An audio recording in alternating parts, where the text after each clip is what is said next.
Hello and welcome back to Man v Film. Today I just want to talk about, well, my favourite torturous subject, boutiques, yet again, and more importantly, the part of social media that plays within that. Now, I am most definitely a part of that. I have a YouTube channel, that is a big part of the social media. We have Facebook groups, we have forums. I'm sure most of us, or people watching this video, have some kind of other groups that they go to and watch. And this can be both an exciting environment, a toxic environment, and it can be one that is most definitely an enabling environment. Many times I have went onto a forum or a Facebook group or something, or even a YouTube video out of curiosity, just checking something out, and before I know it, I am onto a web page and clicking the buy button. It wasn't something I was interested in before, but suddenly hearing a little bit of further and excitement about these products makes me excited to go and purchase it, to make it feel as if it's something that I need to get. And it's most definitely a community-driven aspect of being a collector.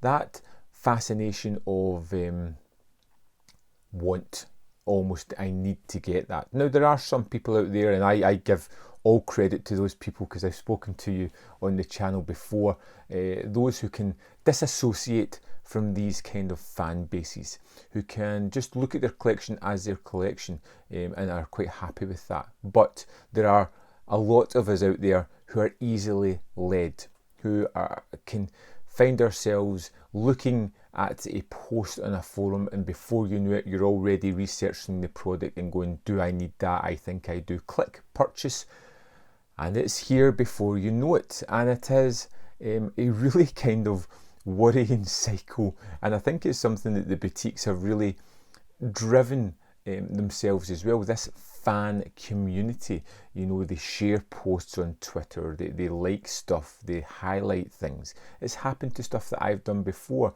and it gives you that boost when someone validates almost your purchase.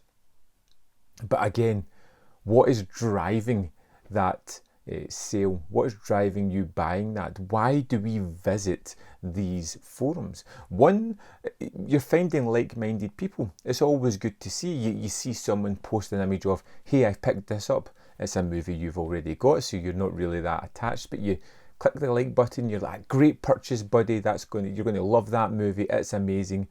We're already building up that feel-good factor. We're kind of approving them purchasing it. We're giving them a little boost. They now feel happier because they've bought something and people have given it their approval. And the cycle continues. You know, you jump onto a video, someone's showing you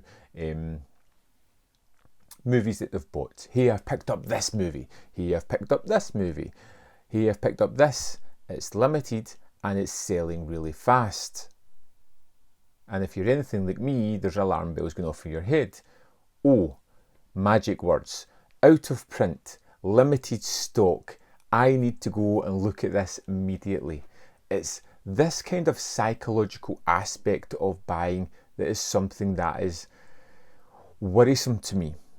Now, I've said before, I tend to love most movies I get, but I'm pretty sure I could live without seeing a lot of the movies that I see. So what drives that psychological element that makes you want things so much? Hey, that's shiny and new. I think I may need that in my collection. But these environments are incredibly enabling. Particularly the one I frequent most is the blu-ray.com. I love that site, which is down at the moment, and it's a little bit anxiety inducing, the fact that it's down. But I go to that site, I go to the forums, I look at the general deals, I discover things, and it makes me excited. I'm looking for bargains, I'm looking to buy, I'm preemptively card at the ready, waiting for someone just to go, this is the next thing that you will get. And I have done it myself. I've posted a couple of deals on the community page to let people know. Is that a good thing? is that a bad thing? I'd love for you to let me know. Do you want me to continue publishing these kind of deals when I find them? Or am I just causing and adding to the problem? You can let me know on that one. But blu-ray.com is so enlightening, a website where you can go there, you can talk to people, you get some wonderful information, and of course there's the toxic community as well, who live their life in negative land and only want to be negative about everything.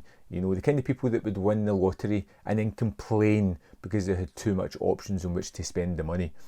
Those kind of people are always going to be prevalent in these websites, and extremely vocal as well. So it's one of these things that I kind of struggle with, the social media aspect of boutique buying. You get Facebook groups that are designed for one company or another. You get Facebook groups that are there for trading movies, these high commodity out of print titles that the labels have driven up demand for by creating this rabid community. And as much as I love the Blu-ray community, it is also antagonizing at the same time to see us clamber and grab and just ultimately buy these things that we may not need. And for a hobby, it can become rather destructive, psychologically speaking. I mean, I find myself really, over the past, well, this year definitely, really assessing a lot of what I do. I may not be able to break free of what I do, but I can take a step back and look at it and realise both the positives and the many negatives of what I do. And it's all down to social media. I jump on Twitter, I see some new movies, I'm like, wow, I wish I had that. I wish all those likes and comments for that movie would happen for a movie that I would pick up. And it feels like you're chasing the approval of strangers almost, rather than the self-enjoyment you would get from a movie. So social media, as always, we know it can be a destructive medium, and I think more so, especially now as collectors move forward and we're sharing everything on social media, it becomes a little bit more toxic and a little bit more moving away from the movie, which should be the main aim of these type of things. This is one of those videos where I've kind of went in a direction that I wasn't intending to go, whereas that's just the way my brain works. So yeah, I wish I could take a step back from social media in certain aspects. There is some groups that I've come out of because I feel the environment's a little bit too toxic for my liking. I'm not an argumentative type of person. I don't want to be that way. Your point of view is yours, mine's is mine's. Let's just leave it at that. But yeah, are you a part of Facebook groups or Twitter or Letterboxd or various other things? This, even my channel, what do you think about sharing deals? What do you think about the constant approval from other film fanatics that you've picked up something good? Do you think it's good or bad? It creates a community, but it creates a want of that kind of approval as well. Hand in hand, they're both good and bad things. Let me know your thoughts on social media along with boutiques in the comment box below, and I'll see you next time on Man v Film.